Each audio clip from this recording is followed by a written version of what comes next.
This panel will address an issue: what qualities of the mentor should be, are there mentors, are there qualified mentors, and what is the impact. And I really have an honor to invite a dear friend, Mariam Nayafi, as a moderator. She's a department head of the Global Mentorship Department of the WPF Business School. Mariam, please, welcome on the stage.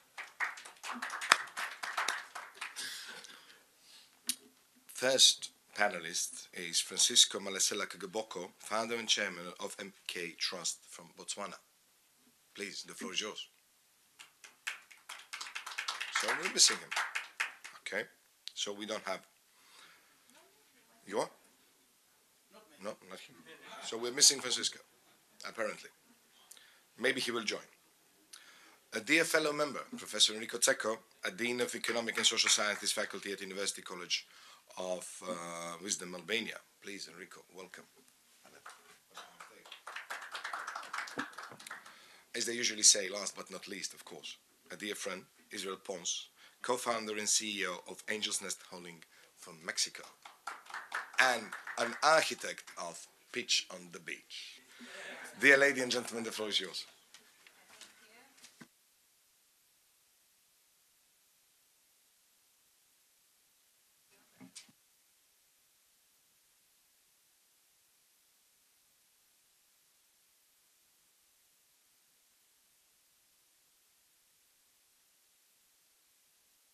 Yeah.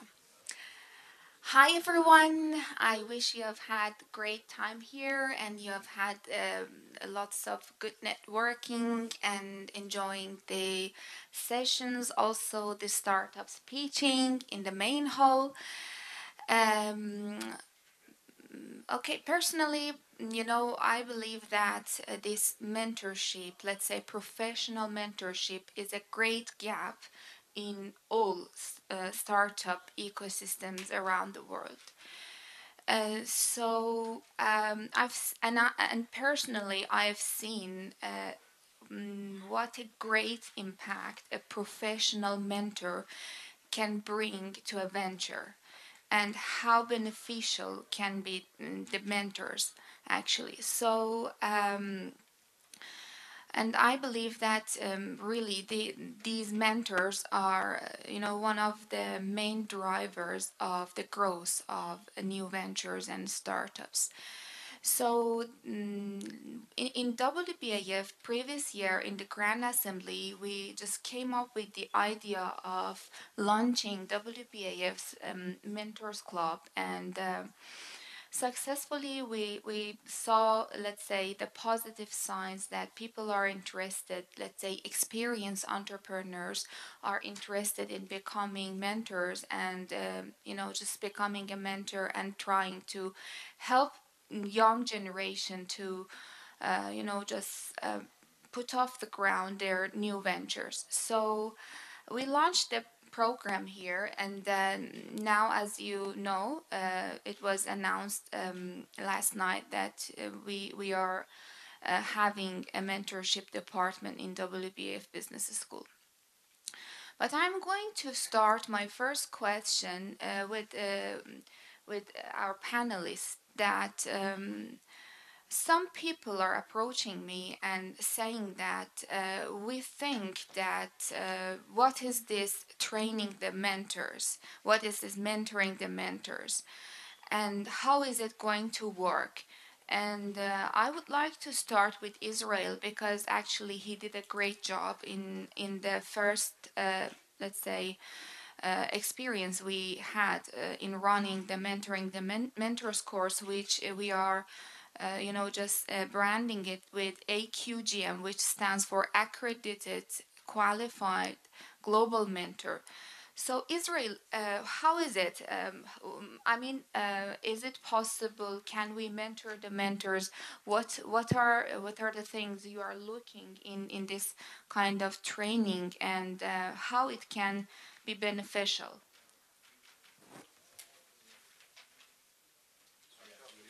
So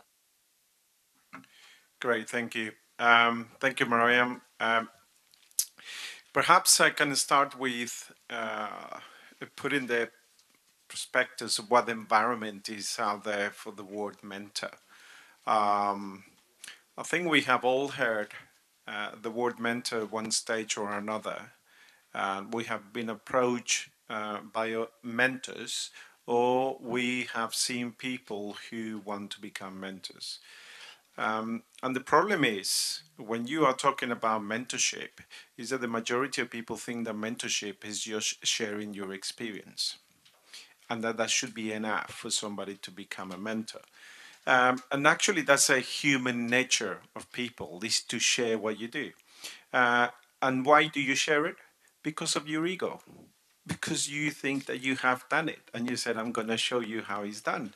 And that's all very well and fine. But the only person that's getting a satisfaction out of it is you yourself.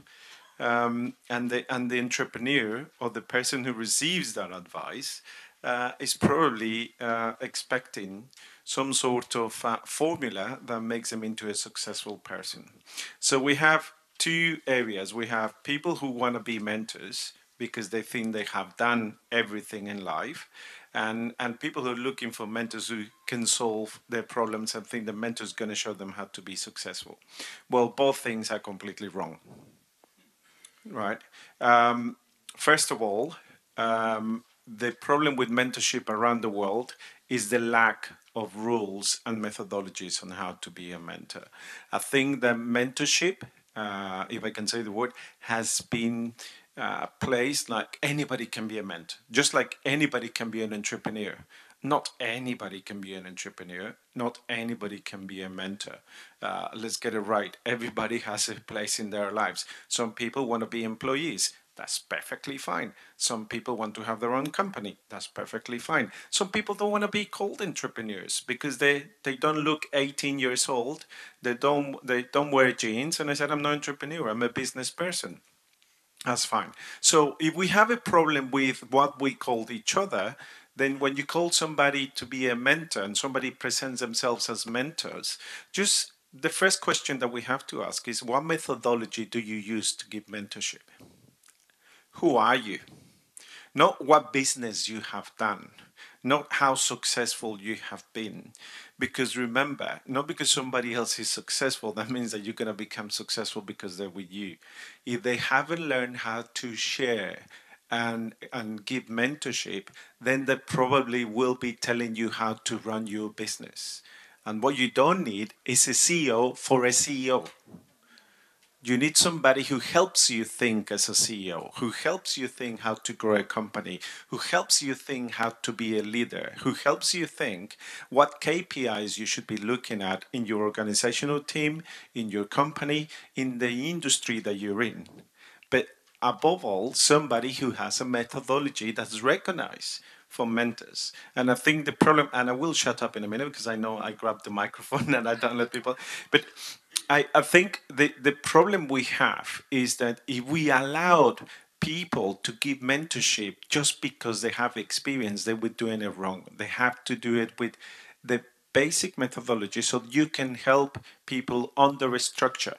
And as a mentor, you will be respected more for having a methodology that you know it can help somebody, but also it helps you if you want to become a mentor to have a structured way of doing your mentorship.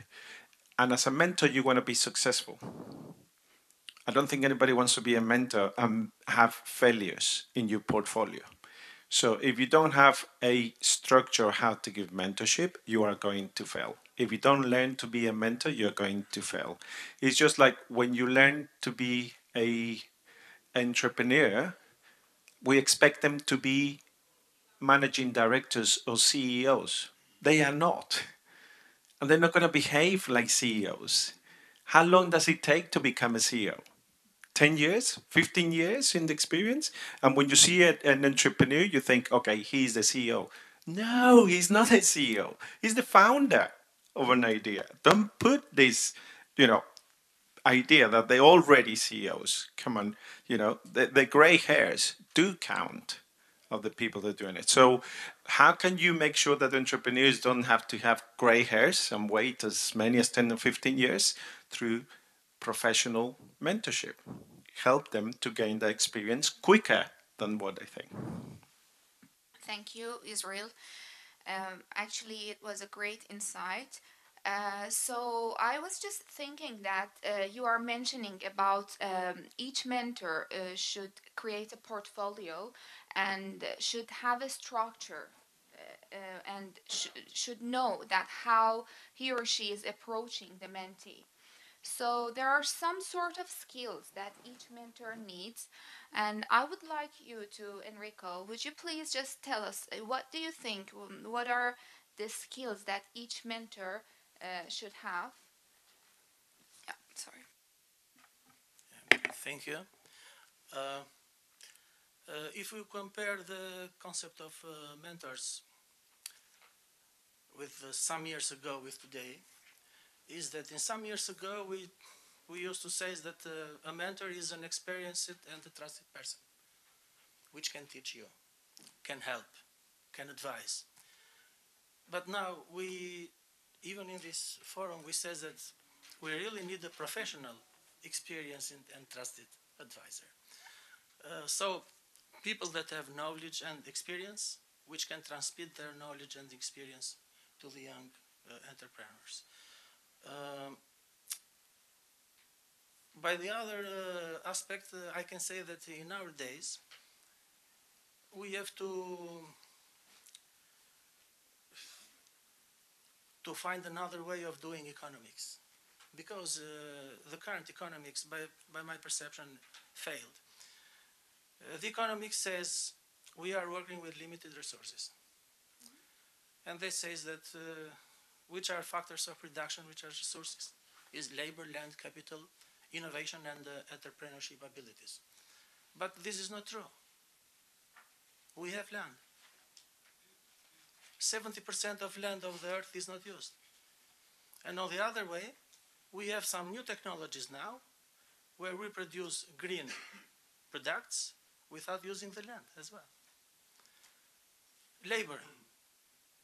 In every country, there is a very high level of unemployment. And on the other side, we have capital. There is not a limited resource. We have capital everywhere. In every bank, commercial bank, in every country, we have a lot of money which are savings of people. And we don't use this money. The main problem, I think, is in our brain. What we think is our mind. Because innovation and their entrepreneurship abilities are not objects. They are subjects, and they are in our mind.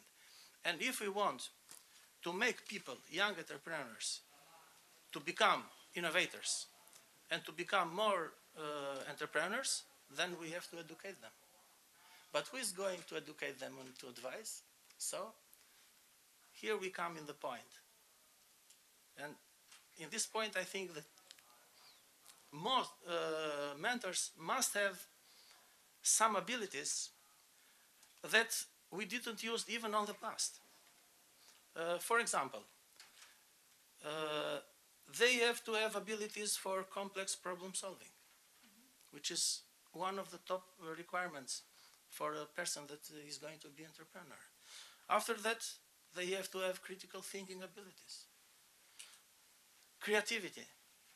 They must have this ability and to transmit this ability to young entrepreneurs. So are these just educatable? Because some of them are maybe, I don't know, for example, how we can teach creativity to a mentor.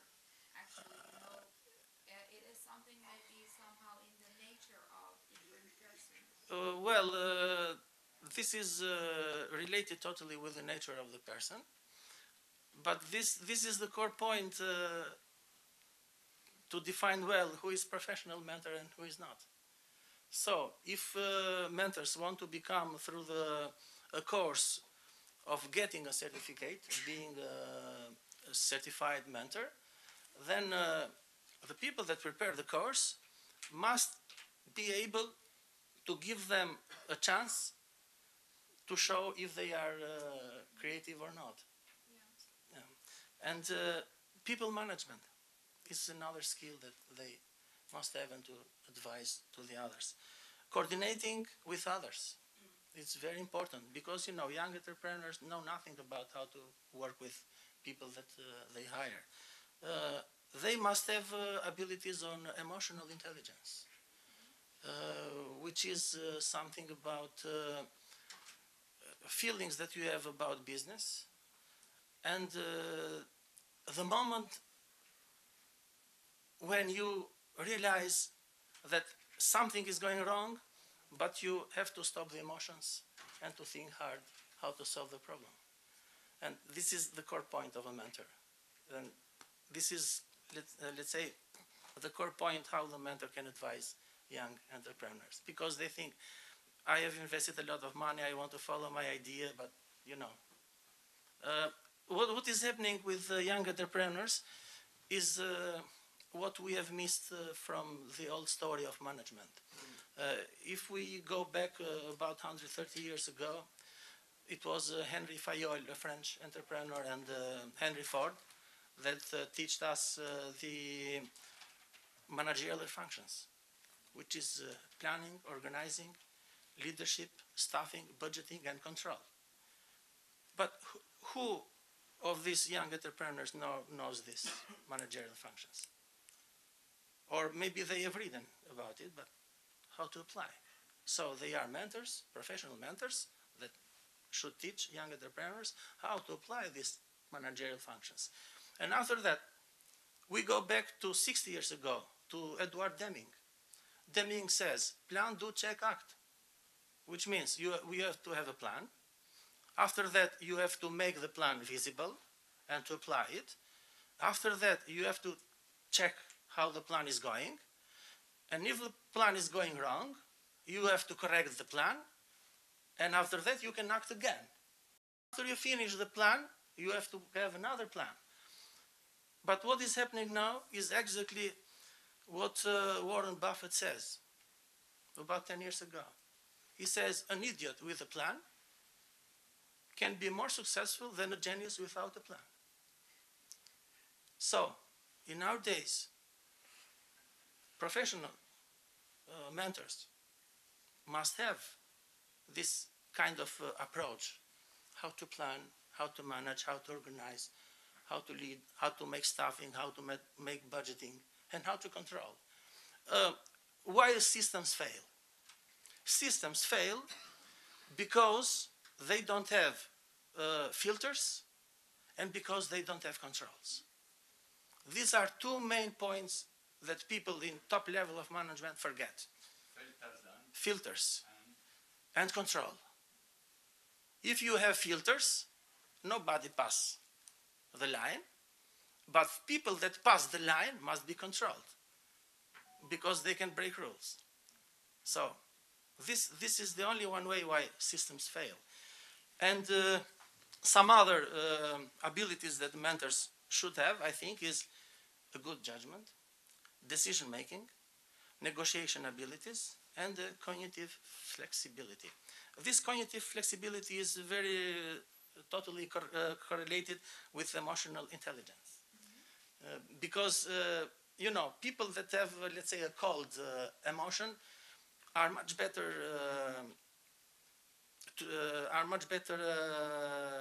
approach to become mentors. And because they see the business from above, and they are much more able to see where something is going wrong or not. And in that moment, they can interfere and help the young entrepreneurs. So I can say that in our life, only 10% is what is happening. 90% is how we deal with this, how we deal with what is happening, what we think, and how we can do, how to improve the things. Doesn't matter what is happening, but everything is totally related to the approach that we have to the things that are happening in our lives.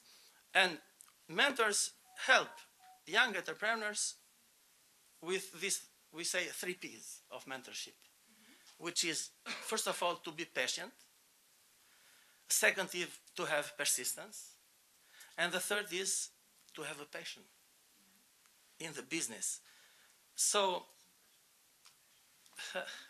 the problem is, yeah, 30 seconds.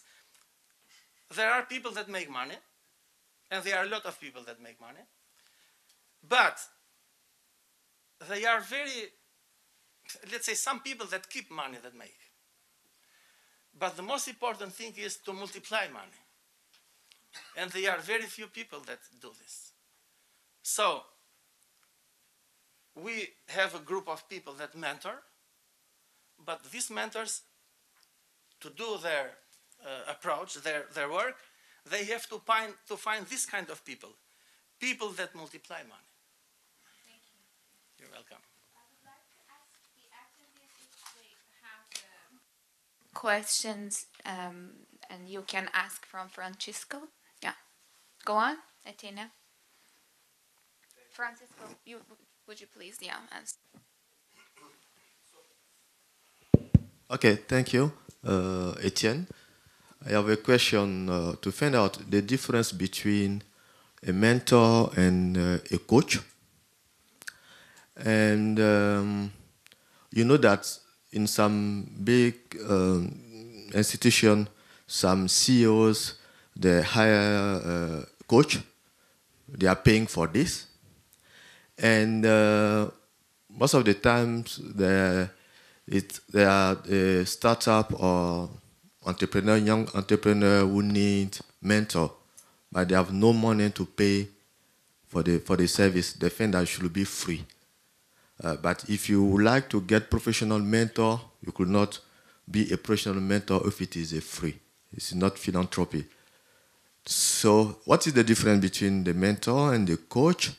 And how could be the approach to see the value of the mentor to be like a value like the coach could give to the CEO? Thank you very much. I equate mentorship to the game of chess. So one question that you need to ask yourself as a mentor or as a mentee is, do I ask a question to get an answer? And then what? Because if you give me an answer, if I am, that will distinguish between a coach and a mentor. A mentor won't give you an answer because the mentor wants you to master the game as opposed to getting it right. Whereas a coach will give you solutions. But in mentorship, what we teach the mentees is, first, investors are interested in knowing what problem you're solving and then the money you're making in the business. So it is very, very important from my perspective that as a mentor, you teach or you help the mentee by not giving them solutions, but rather give them leading questions that helps them to think about the problems that they have. It ensures that they are independent, but there is also mutual, the mentees will also come back to you and ask you questions. They will also challenge you because you're not their boss. You need to provide a conducive environment that allows for that bilateral engagement and scrutiny.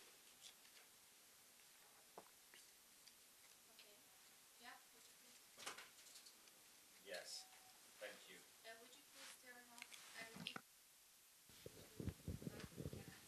Okay, thank you. Well, which would be the ideal past experience of a mentor? I mean, maybe a businessman from a traditional industry, they may have huge experience, but may not be a perfect fit. Maybe, I don't know, a past entrepreneur, somebody with experience, you know, raising funds.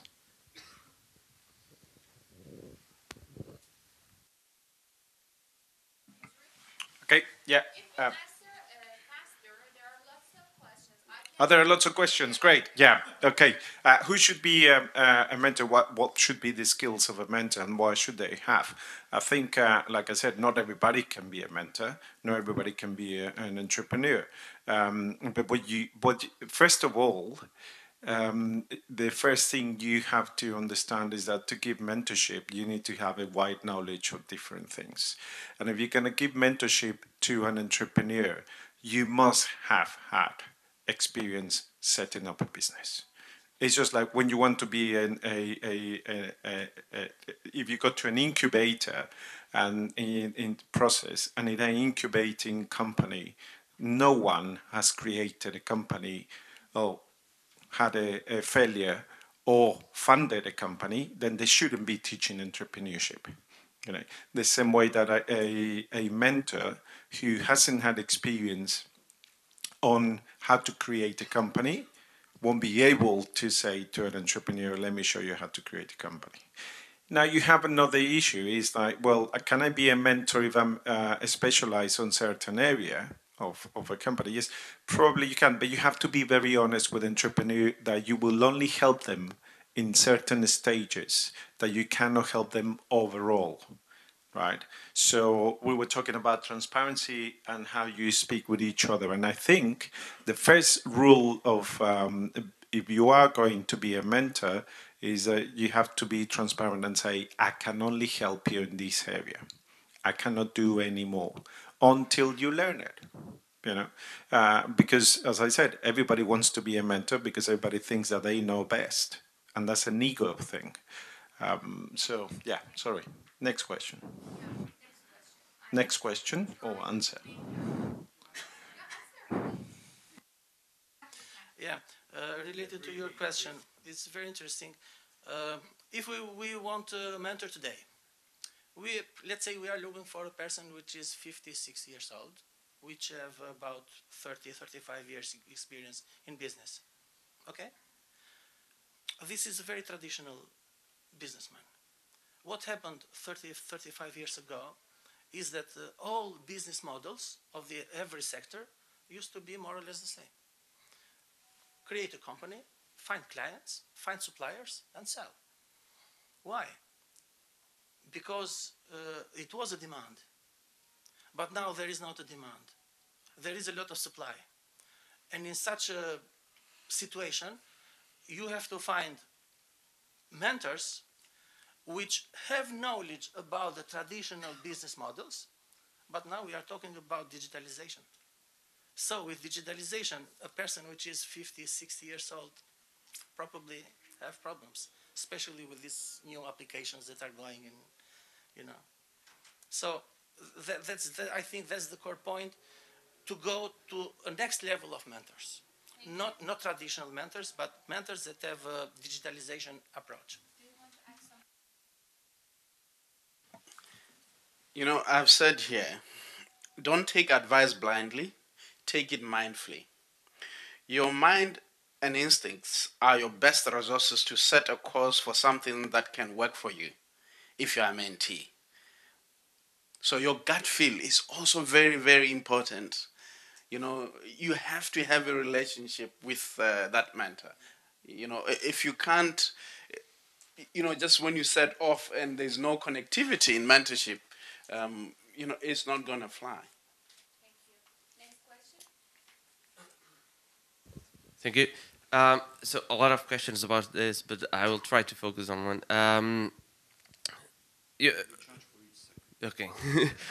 We do you feel that there is a risk of people presenting themselves as mentors because a lot of people look at the mentor as a pro bono person, and then after that, after building the trust, to charge the mentee professionally? What do you think?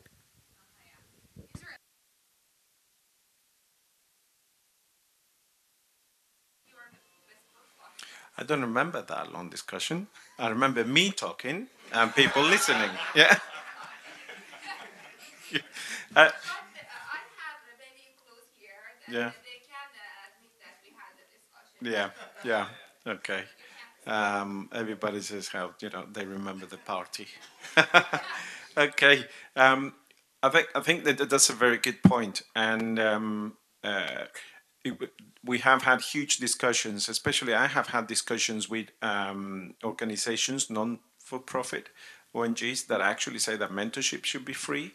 And I said, okay, so you are asking executives of big companies to come and join your accelerating process. I'm not going to put names because then I get into trouble and we're being recorded. But Mass Challenge is one of them. Yeah, let's say. Example, and I'm trying to be quite clear. Okay, so you helping entrepreneurs, that's fantastic, right? For free. You choose the entrepreneurs, the companies yourself, okay? And then you go to executives of big companies like Coca-Cola, the banks, etc. And you say, come and be a mentor and show them how to do business. That's fantastic. And do it for free because we're for non-profit. Okay, so that person is working in a big company that's also sponsoring that process. Okay, what happens? The entrepreneurs that receive free mentorship, then they think it's free. Knowledge is free. Knowledge is never free, right? It either costs you time, or it costs you money, or it costs you personally your relationship. So, knowledge is very important, and you cannot say that knowledge cannot be charged, because actually, knowledge is the first thing that you want to absorb as an entrepreneur. And the quicker you accelerate the knowledge, the less money you waste in the future, especially if it's somebody else's, like an investor. So, I'm all for professionalizing mentorship, taking away this vision that it should be for free, because we can all donate our time to whatever we want. And if that is just, okay, do you want me to give you mentorship? Why don't we meet each other first humanly? We have a conversation, have a coffee, and then if we agree, if we like each other, I'll be quite blank with you and I say, you haven't got money now. I like your project. I like you. I can help you, but let's do a deal. Yeah. Give me equity or money, or you won't have my knowledge.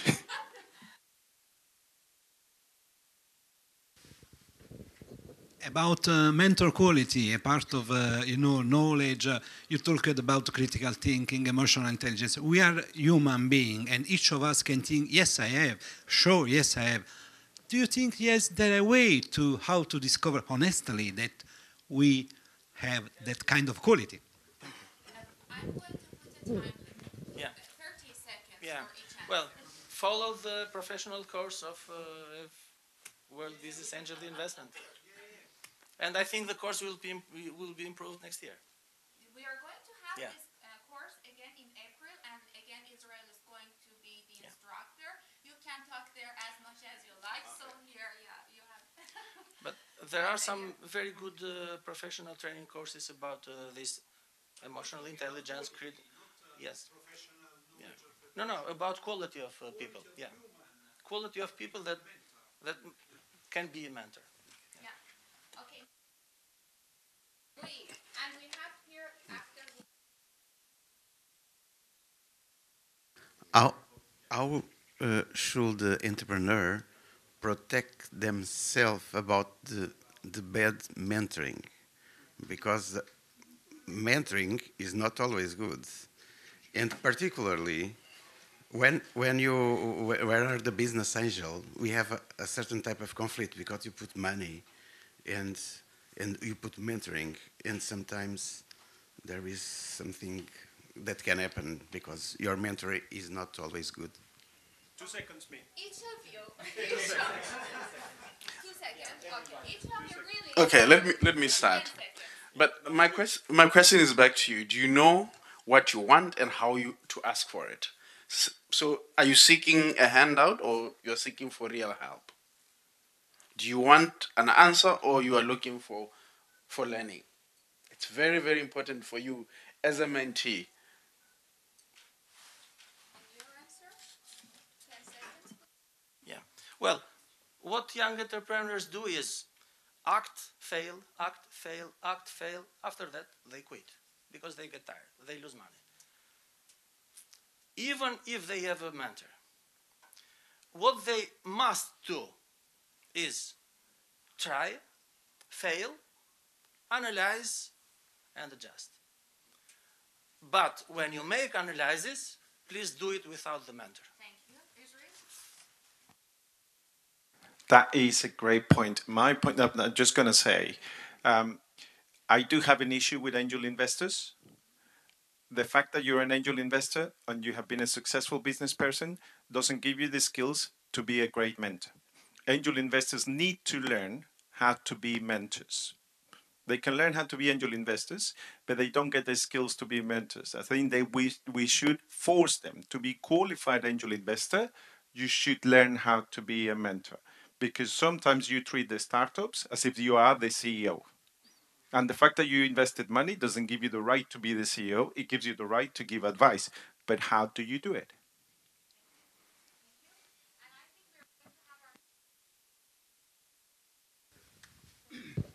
Thank you. So one of the really important points that Israel made in the course is that, part of the most important contributions by a mentor is what he calls the strength of bench, which means you give access to the mentee to other sources of knowledge and expertise. Now, when I listen to you, Enrico, the points you were making, you seem to be suggesting that the mentor must be somebody who can have all the skills and do all the advising. Is that what you're saying? That's what we qualify mentors. Not everybody can be a mentor. And after that, who is going to mentor mentors? So I spoke about filters. Then if you put filters, then we can have a pyramid of mentorship and as well clients at the end. But sorry, even though I think, I mean, it would, yeah, I think it's impossible, Israel, to have the entire suite of skills. And that's why they say your network is your net worth. So even as mentors, we have the network of mentors who have a certain suite of skills that we don't have. So it's important for you to also understand your network, so that when there is a particular skill set that is required by your mentee, you can pass it on. So it's impossible to be know-it-all. Thanks for your participation. It was a great panel. Thanks, my dear panelists, for the experience you shared. And I would just like to benefit from this opportunity to invite all of you to join us in April for our next round of AQGM, our Mentoring the Mentors course. It is going to be held here, maybe, or maybe in London Stock Exchange. So I'm warmly inviting all of you to come and register for this course. It was so beneficial, and we got really very great feedbacks from the attendees. And we are just creating a group and a community of mentors. Actually, right now, 28 we have 28 accredited mentors in WPF, and we actually love to just increase the number and create a community of mentors who can share their experiences and who can just learn from each other. Thank you so much, and we share.